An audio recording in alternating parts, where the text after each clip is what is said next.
We got the right title. We got the right episode number. We got the right people. So I think let's do this. I'm going to cue the intro music.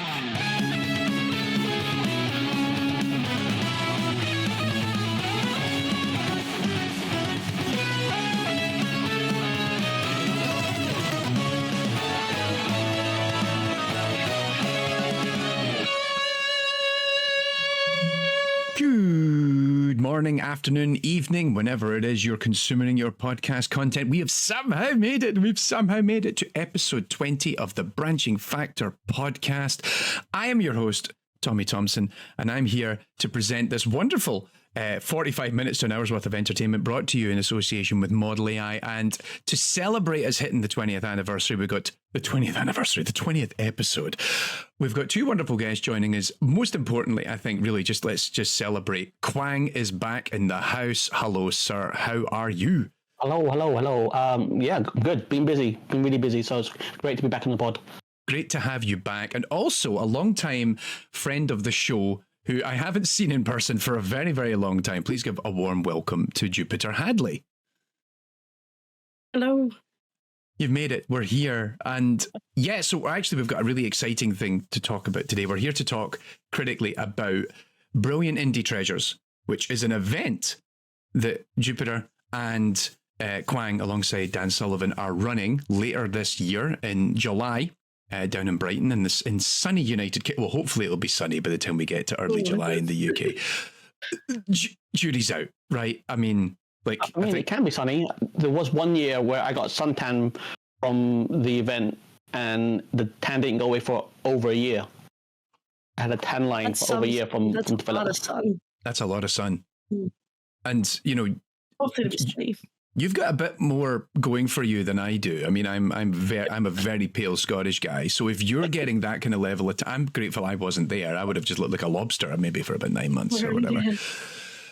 But yeah, so before we get into the thick of it, just as a reminder, Branching Factor, the podcast, we're here to demystify all things games, and we try to do it in a moderately intelligent way. And then when Tommy, fail to do so, I then bring in really cool and interesting people to then pick up the workload and really help me out.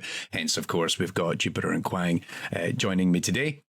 And of course, this is all supported thanks to our wonderful friends over on the AI and Games Patreon. So sign up to the aiandgames.com/Patreon to listen to ad-free. You can submit questions to us and also get exclusive content as well.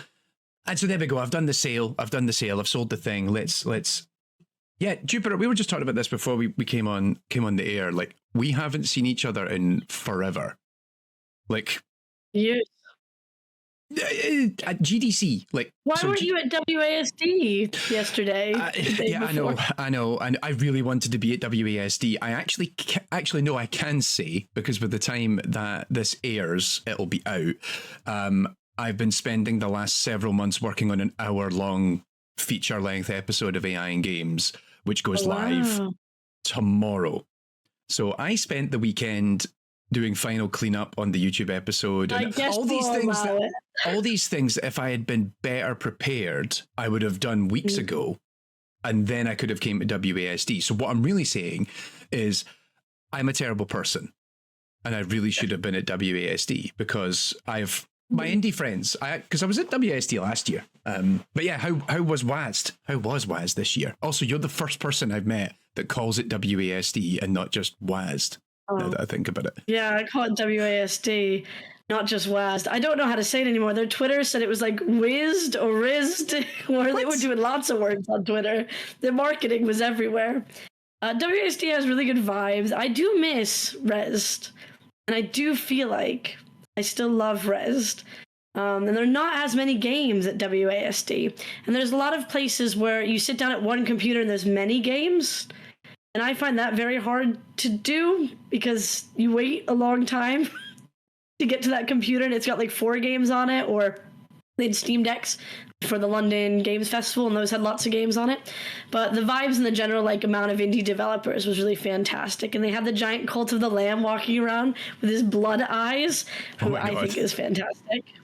Oh, I think he's great. It's a big lamb from the Cult of the Lamb, and it's for the new update. It's got blood raining eyes, and I took a picture with it.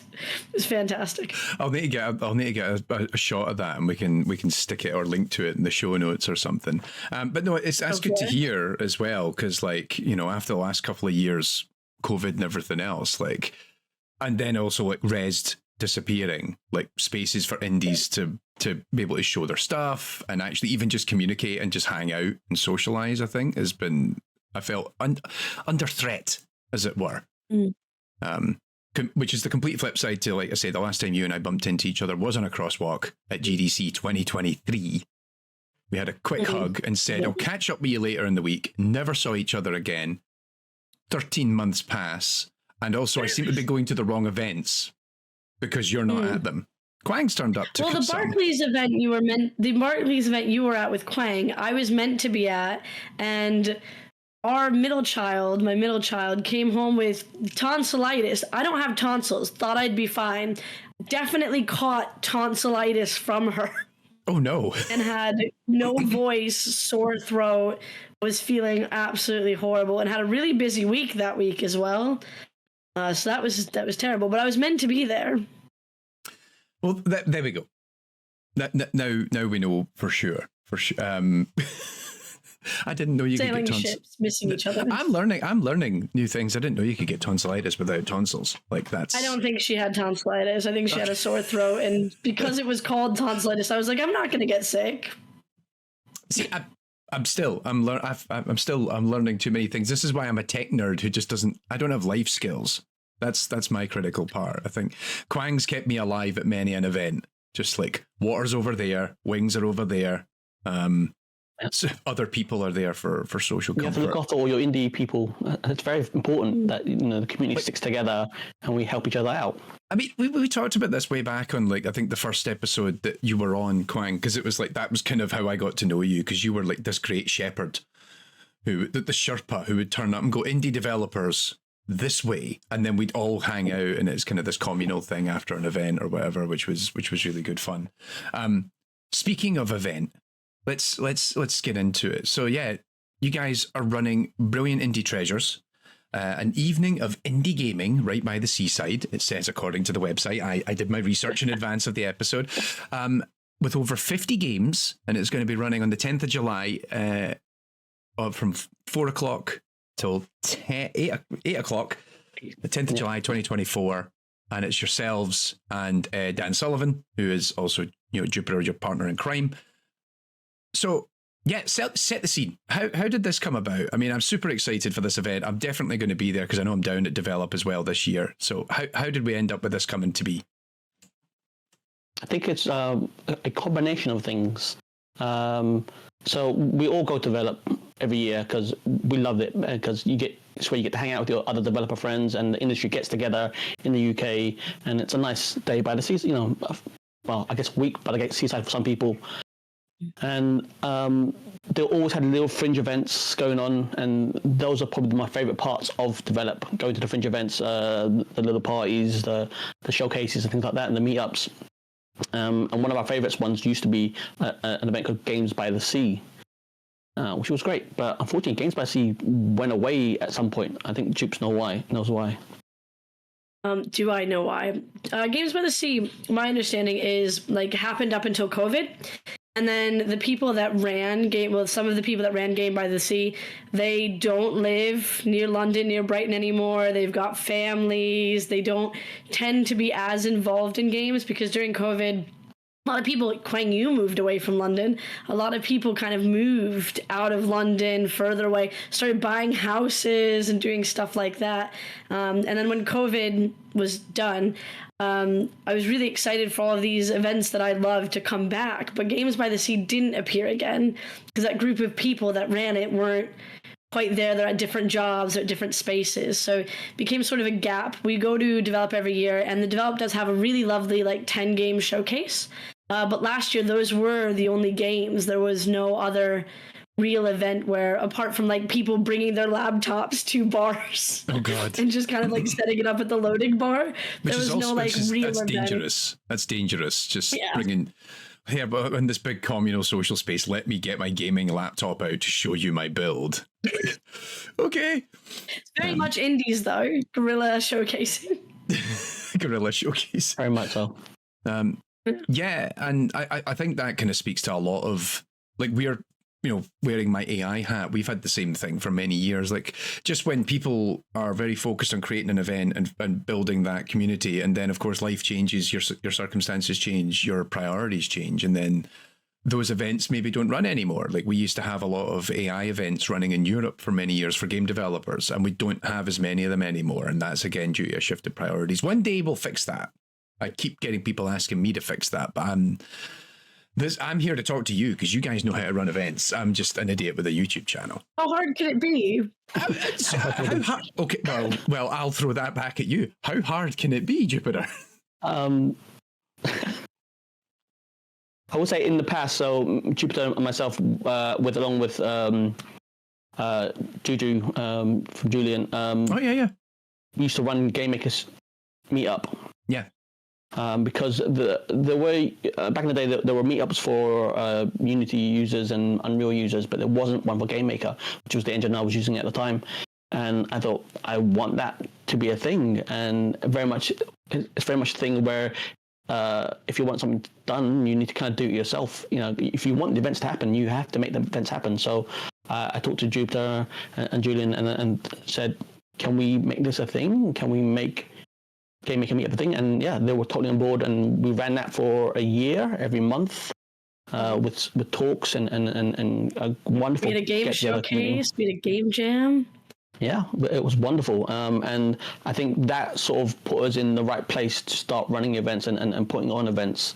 So that really helped. I think another thing is having a team of people with different skills. So I suck at technology. Quang, great at technology. He can figure out, he was like, we need monitors. I was like, oh yeah, monitors. Talking extension cables. No idea. Don't know what's happening. So having someone that can deal with like the technical, how we put games in a place, and someone that can deal with I just chat on the internet. And Dan's very much business. He's like, I deal with sponsors and sound like an actual grown adult who can do this. Having those different skill sets, I think, really make it a lot easier. I know I can't run events without Quang, because I can't do any of the setup. I can find games, and I'm sure Quang can find games too, to be honest. Finding games is like sort of the easy bit, but the actual logistics is where you need like logistically minded people to take on different aspects of it.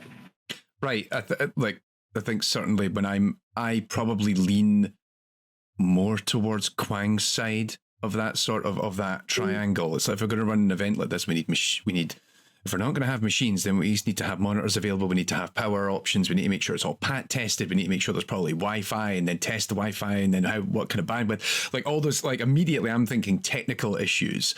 But then, as you said, like having Dan in particular, having someone who's the resident adult who's like, okay, we need to go and talk to a sponsor to help finance this, because like running even a very small event can get really expensive really quickly. But I mean, I would always be confident that you could get the games in as well, given like you guys, I mean, I think critically, Jupiter, well, both of you have been very well known in and around kind of the indie game community now for a decade, I'd say, easily. We're getting to that point now where it's maybe in double digits. I mean, none of us want to admit it, but like that's where it is. And so I think like even already, like we are 3 months, 2 and a bit months out from this event, you already have 50 games lined up. No. That's not how that works. Right. Right. Okay. Wait. The website says there will be 50 games. There will be 50 games. Okay. Yes. So is there still submissions are still open? People can still submit. Okay, good. Yeah. Right. We'll let people know that, because I was like, oh man, like we're going to talk about it on the podcast, and then people might listen to this and go, oh, this sounds like a great place to put our game. So there's still option for people to. Okay, good. It's until May 31st. May 31st. But we have 50 spaces for games in the venue. A little over 50 spaces for games in the venue. So the idea was for us to take submissions, and then we'll choose the games we want to showcase. We are prioritizing games that we haven't seen before, and developers who are local to Brighton and the Brighton area. because we want to highlight that. Obviously, it's part of development, and we really want to highlight Brighton talent and the developers around there for sure. But I think Jupiter, we've got over 100 applications already. Oofed. Yeah, we do. Yeah. So at some point we need to go through them all once we close submissions, and then pick the ones that we're going to have for our showcase. Please, 100% sorry for those listening who submit their games and we don't pick you. We have limited spaces and we can only have so many. So we're sorry, and hopefully next time we can show your game. And those who submit their games, we will be looking at all of them. We'll be emailing back if they got in or not. I know some submissions have not replied on if people didn't get a space. They just are totally in the dark for months. So we are looking to have communication with everyone and take a good look at everything as well. But yeah, we're looking for just the sort of hidden gems, the games that haven't been showcased, haven't had their time yet to have their moment. And the idea is to invite along some scouts and press and other people who could see these games and maybe help with publishing or help out in ways that indies would need as well. Fantastic. I mean, critically as well, like we haven't had that many events since, I wouldn't say COVID has gone away because I don't think that's accurate, but COVID has died down to a certain extent. And and also, of course, we're now dealing with the ramifications on how the impact that the boom and bust that's came off the back of a lot of kind of aggressive investment in games as a result of COVID, that now indies are struggling. So I think this sounds exciting to me because this is probably going to be the first time a lot of these games have ever seen the light of day. And also games that started being developed during that period can finally be like, yo, we've been making this thing and we're finally able to like showcase it even for the first time. So our idea was let's have it at develop, because developers are going to be at develop anyway. So if you have a game and you it's at a point where you want to show it and you're going to be at develop, it's a lot easier for you there, because obviously there's logistics of getting to a place, paying for hotels, food and things like that, and we don't want to have that as an additional cost for people to showcase their game. So if you're going to be at develop anyway, this is the ideal time to be showing your game. Mm-hmm. Yeah. It's also free to showcase your game at this event.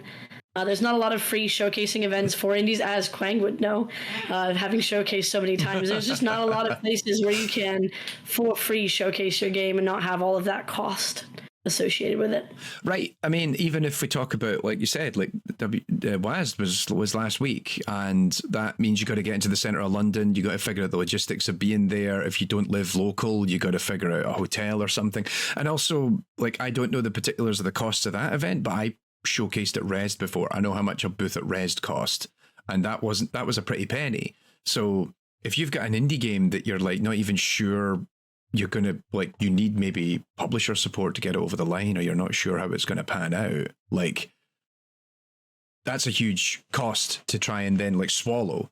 And then, so hopefully, like, you know, an event like this, people get to see your game, people get excited about your game, that gives you a bit of momentum to keep it going or whatever. And yeah, fingers crossed. Like, I'm very excited. I'm already like, right, I need to figure out my logistics, because I know I'm at develop on the Thursday, because I'm talking at develop on the Thursday. So I'm like, right, well, I now need to get down on the Wednesday because I want to come to Brilliant Indie Treasures. Can I just ask, how long did it take for the name to come up critically, because the acronym is BITS? Well, we started with the acronym, I think. Yes, we did. Yeah, because Dan's obsessed with shortening things. His website B3, he was like, that's B3, Big Boss Battle, perfect, or whatever. And before that, it was FBF, and he likes the acronym thing. So I'm pretty sure you and Dan were chatting acronyms and how they would work, and ended up with BITS. Yeah, so we looked at, obviously it's going to be in Brighton, so we wanted something based around the sea and, you know, I guess treasures and works with pirates and things like that. So it kind of we took all the things we wanted to convey with the name, and it kind of fell into places that way. Like Dan's got an aspiring career in academia, because academics also love abbreviations and the like. So yeah, it sounds like he's got. I'll pass that on. Pass it on. Like the amount of times it's like, here's my research project, and it's called like I actually did it twice in my own PhD, but let's not get into that. We're not going to talk about that today.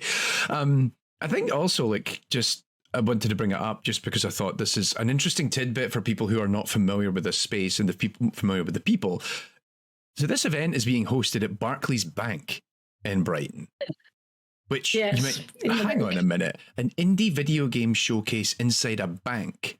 And so I figured, like, let's just bring that up and just talk about it a little bit, because like, how do you get that venue, and why Barclays in particular? I realize this is now shameless promotion for Barclays and the team that they're doing, but it's also indicative of the support that they're providing and helping you guys put this together.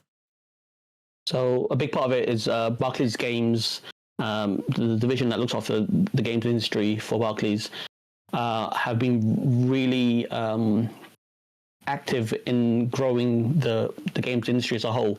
They were at EGX Res, looking after Red stage, giving indies stage time, and also one of the people with the time on stage there and having them showcase there.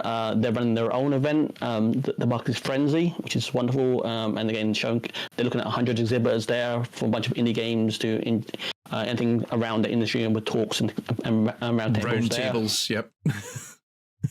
So, sign up. You can go to the AI and Games Roundtable that's going to be running at the Barclays Game Frenzy next month. I will be there. Ooh, excellent. We'll see each other before develop. I'm so excited. So Barclays have put all the time and effort into raising the game industry in the UK.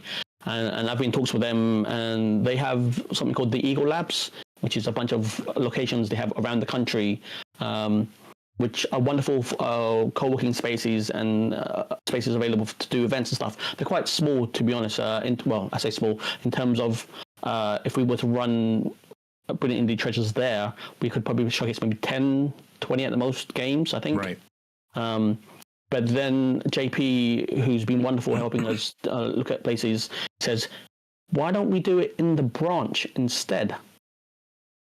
And we were like, we were chatting about sort of like how it wasn't quite big enough. And he was just like, the bank is big enough. Right. So that was kind of what I wanted to lead towards, because like I know Eagle Labs has been around for a few years now, and we used to have. So, I mean, I used to work out in Cambridge, and we used to have people go to the Eagle Labs based out there. And like even recently, like Quang Nguyen and I saw each other at that event at Barclays just a couple of weeks ago. And that's not a huge space. It was a big enough space for the purposes of it, but trying to run an event where you're going to have 50 games available.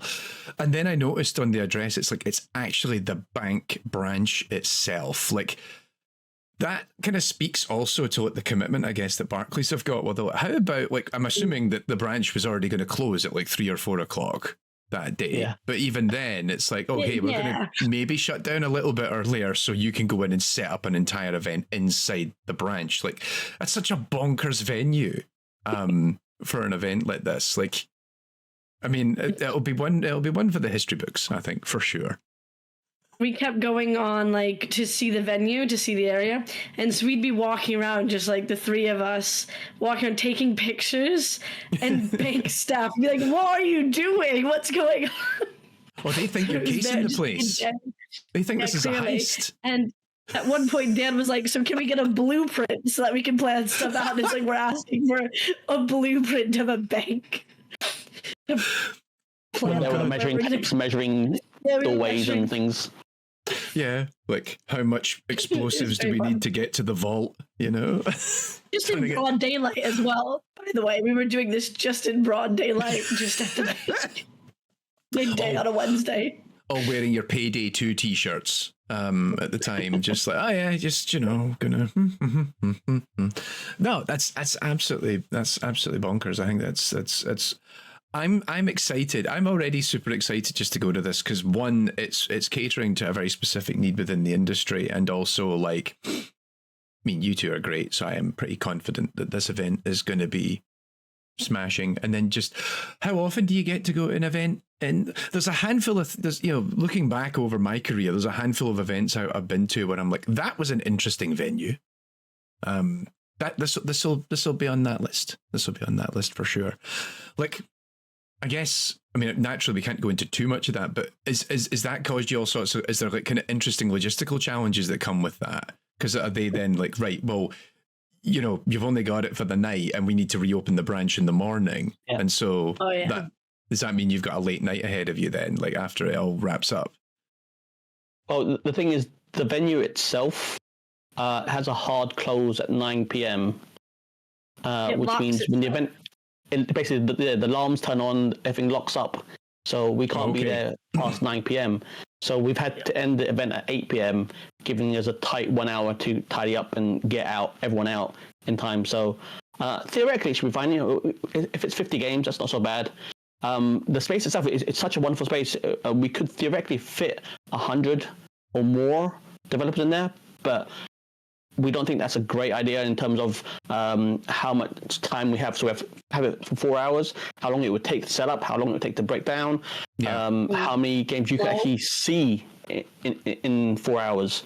So we want everyone to have a chance to see all the games that are there, and it would be unfair of us to have people showcasing and then maybe they're up in the corner somewhere, and because there's 100 games there, the game never gets seen because everyone's too busy seeing the other games, and that's totally unfair on people. So by limiting it to 50, I feel like that's a good number of games that we can show in the space we have, in the time we have, that everyone can be able to see all the games that are there. Which sounds like it'll then, that sounds like, I mean, already you said you've got like close to about 100 submissions already. So that sounds like... No, we have over 100 submissions. Over 100. So that it means that you're going to have it sounds like it's a good problem and a bad problem, right? Because then you've got over 100 games to review. And as I said, like, Jupiter, you're already doing great, like kind of preceding this into the podcast episode of going, look, if we don't make it in, we're sorry. Like, but it sounds like it's going to be an interesting challenge of just like deciding what are the 50 that you end up with on the show floor, right? That's not... I think it's great that you have this many submissions already, which also speaks to the appetite that there is for having events like this. But also, then you've got that this needed to happen, right? Yeah. Absolutely. Like if you've put this thing out months in advance, you've got over 100 submissions, but now you've got to whittle that down to 50. And I don't envy you guys. That sounds like it's going to be there's a lot of games to play, but it is. Yeah.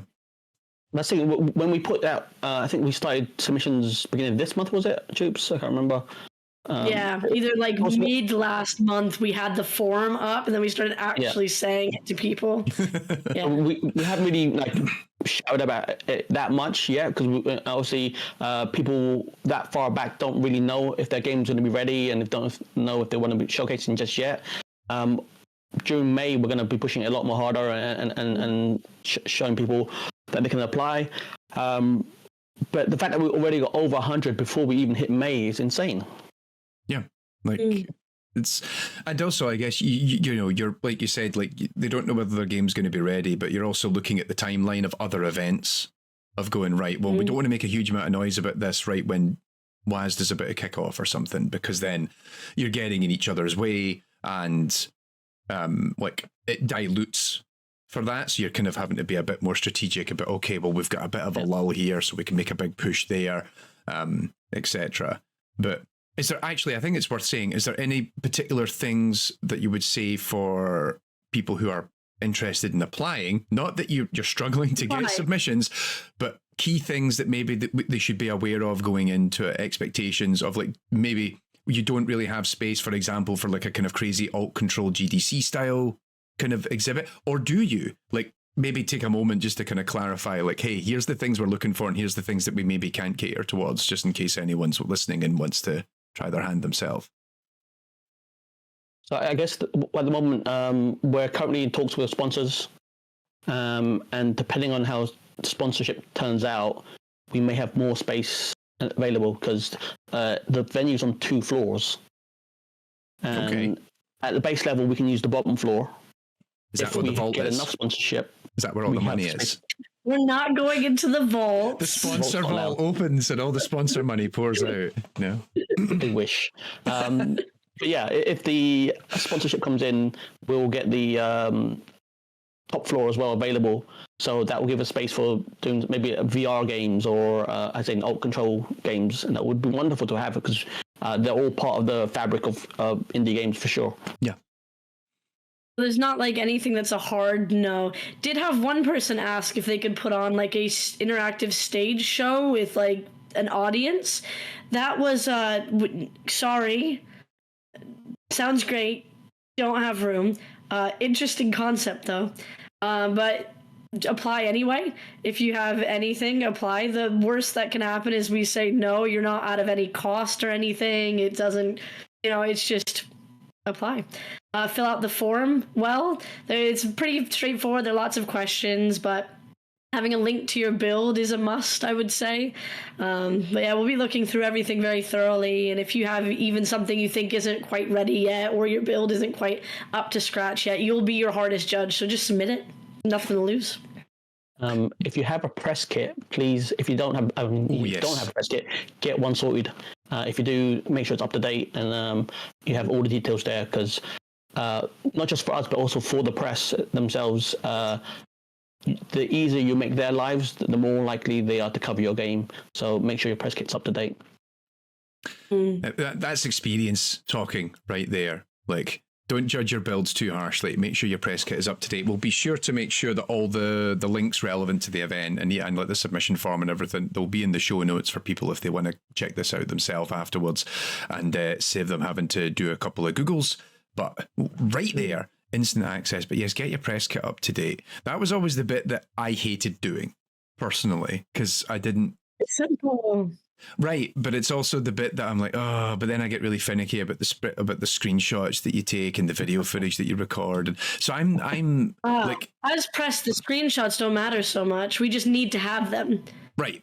So and also just selling it, so doing all the written stuff. Like I'm one of those people that I just like to make the content. I don't really care about selling it. This was actually something I remember when we had Anne on early on in the podcast, and she was like, yeah, I don't really care about commercial reality. I want to make weird shit and just that's it. But that's why you have different people, different skill sets and everything else. So I guess like from yourselves now, because I'm assuming this is now the biggest event that either of you have tried to put together, like in an indie sense, I guess, because I know Quang, you used to do a lot of this like event stuff as your day job. But this is a different kettle of fish, really, right? Sure. And I don't think I realized it was going to be so big at first. I was just like, let's do it. Let's have some games by the sea. It'll be great, like games by the sea. And then when we were doing touring, we were just like, oh, well, this venue is too small. And they were like, what about huge venue? We could do tiny venue or huge venue. And I was like, yeah, let's do huge venue. Sounds great.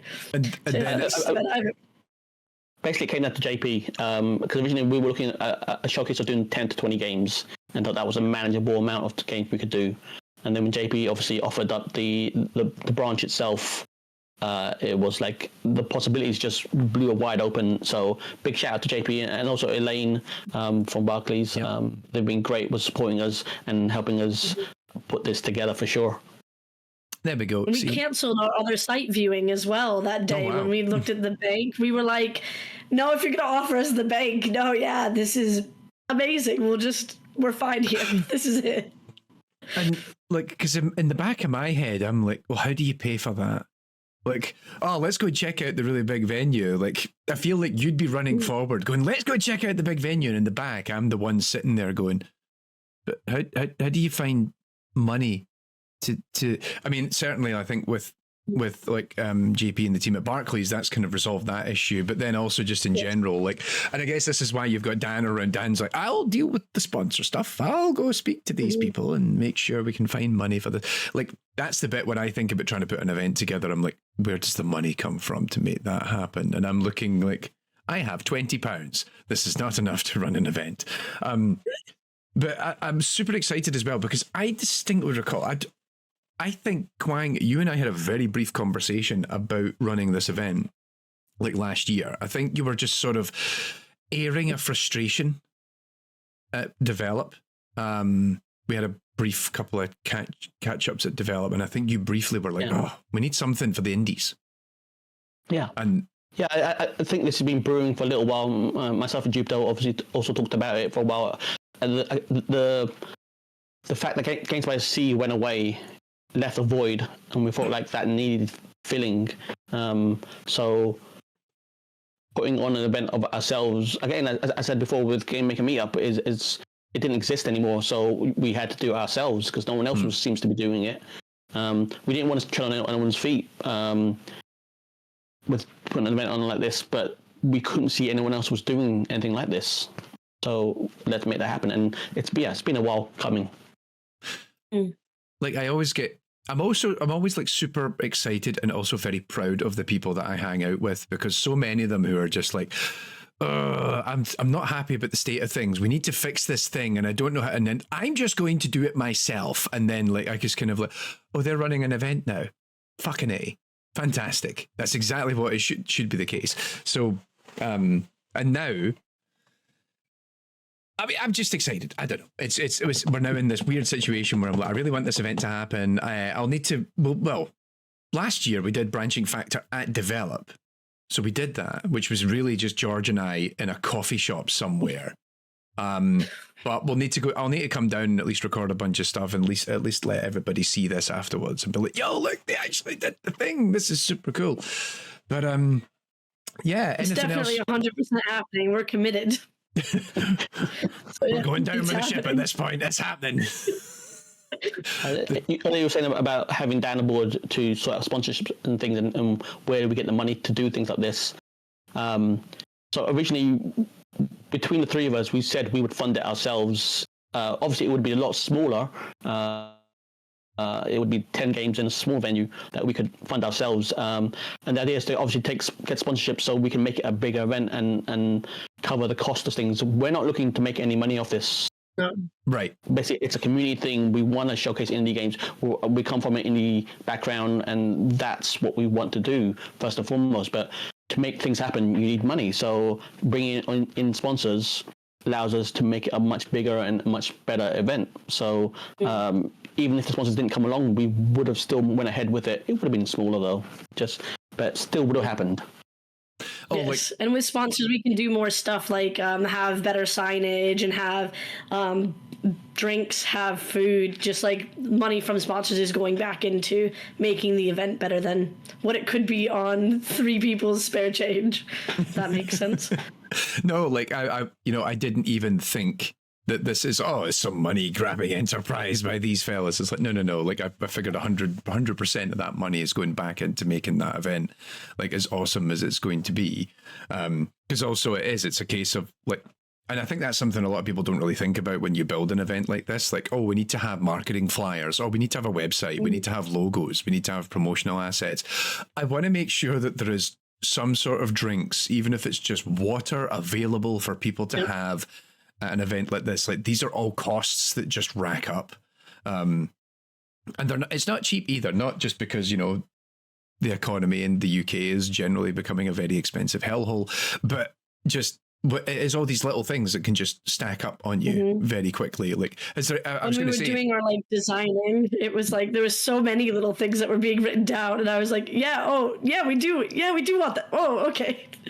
And it was lots of little things, wristbands that we know who's there, name tags. Oh God, I didn't even think of that. I'm gonna have to. Whenever I get around to doing an event of my own, I will need to reach out to you guys, because clearly you've already figured all these things out. It's like wristbands, promotional stuff. Oh, how do you do the ticketing? How do you make sure that like all that? Oh, yeah. Tokens for your drinks. If you have drinks for the tokens. Drinks for the tokens, and tokens for the drinks. Oh God, I'm on one hand, I'm glad it's not me that's putting this together, but on the other hand, I also think it's in very good hands, because I'm super confident that you guys will knock it out the park. And out of curiosity, like, has there had been any discussion with Develop itself? Like, because it's running in the same kind of wheelhouse as it. Do you kind of go, we're going to run this up the street? Any chance you could, like, when you give people their free ice cream cone, can you also like kind of point them in the general direction of Barclays this afternoon? Like, is there any kind of communication between them, given it's sort of a satellite event? So the thing with developer is the event itself has its own showcase, has its own expo going on, has its indies they're showing there as well. Where I guess what's known as a fringe event. So we're not actually part of develop. So they're aware that we're happening. They're aware that our event is happening.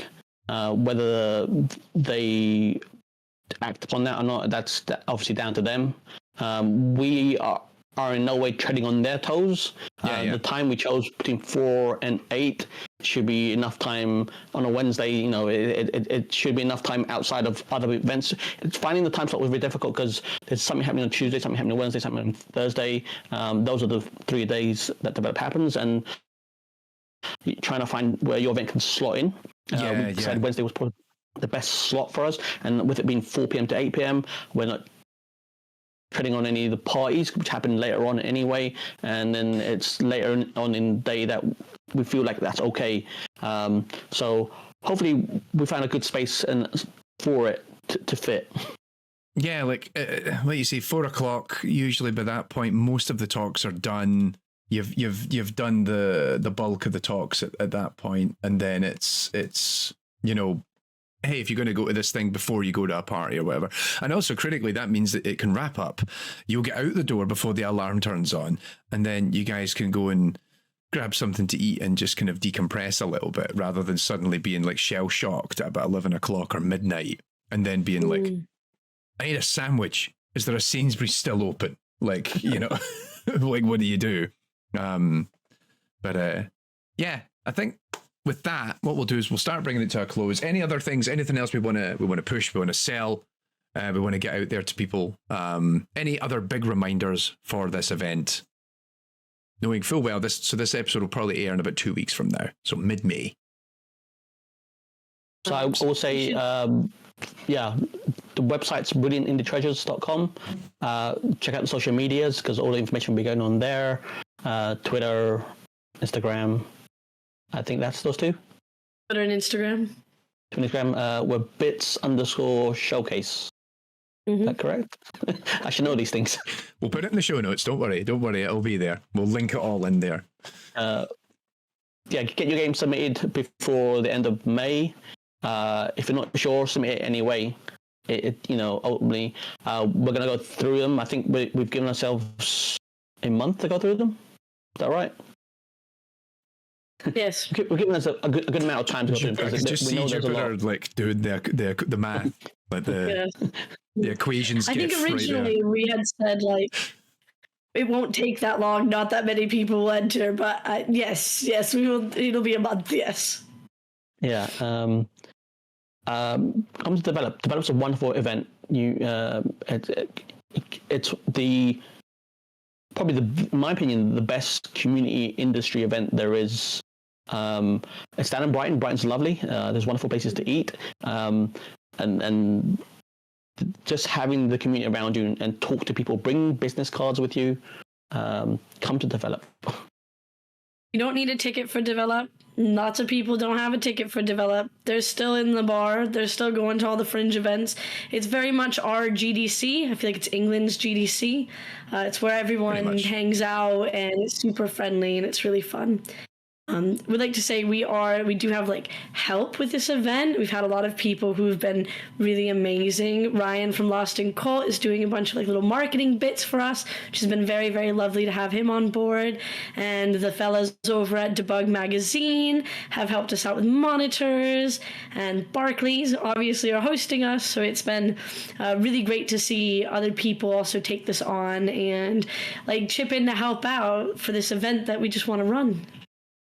No, that's absolutely, it is. It's amazing once you get enough people behind it that it can build that critical mass, and then other people come on board and are like, yeah, we won't support this and back this up. And I think coming back to what Quang was saying as well, like you'd be amazed how valuable taking your little game that is so far from being ready to an event, even when you think, oh God, it's broken and it's shoddy and it's not all that great. And it's like, well, just come along and show it and get to meet other people, particularly if you've never done this before, because it's, I remember it was Game City. That's what it used to be, my thing. I used to go to Game City every year and show whatever broken, janky ass game I was working on. And I think we had like 2 or 3 different things before Sure Footing became the thing that we worked on for too long. But yeah, like definitely like participate in that. And I think hopefully if you're listening to this, you submit your game, it gets in, fighting through the hundreds of other games that are submitted, and then we can all hang out together at the event at Brilliant Indie Treasures in July. So we'll bring it to a close. First, Jupiter, always so nice to have you back. Well, back. It's not like you've never been on the podcast before, but it's just so nice to see you because it's been so long. Quang, always good to see you. It's only been a couple of weeks, but it is always treasured and valued time. So thanks for listening to Branching Factor. Be sure to rate us on your podcast platform of choice. I always sound super pretentious when I say it, so I just lean into it now. And of course, if you've got questions, reach out to us on the socials. Hang out in the Discord server for AI and Games. That's discord.aiandgames.com, where we actually sit and chat about all the episodes, and you can submit stuff to us. Of course, all of this is supported courtesy of the AI and Games Patreon. And a shout out to our top tier supporters, most notably Scuppy Pup and Michael Russell, who are our executive producers on the patronage for supporting us on the show. I've been Tommy, that's been Quang, and that's also been Jupiter. And we're going to bring it all to a close now. Thank you all so much for listening, and we'll be back soon. See you later, everybody. Goodbye. Bye. Cue the music.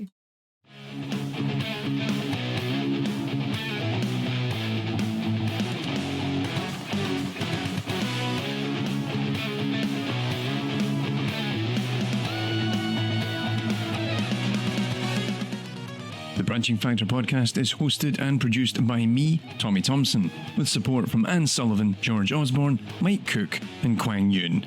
Our theme music is provided courtesy of Ben Ridge. The logo and thumbnail art is thanks to Helen O'Dell. Special thanks to Shraddha Gupta and Phoebe Trigg for additional production support. And of course, to all of you out there listening, thanks for joining us for this episode of Branching Factor.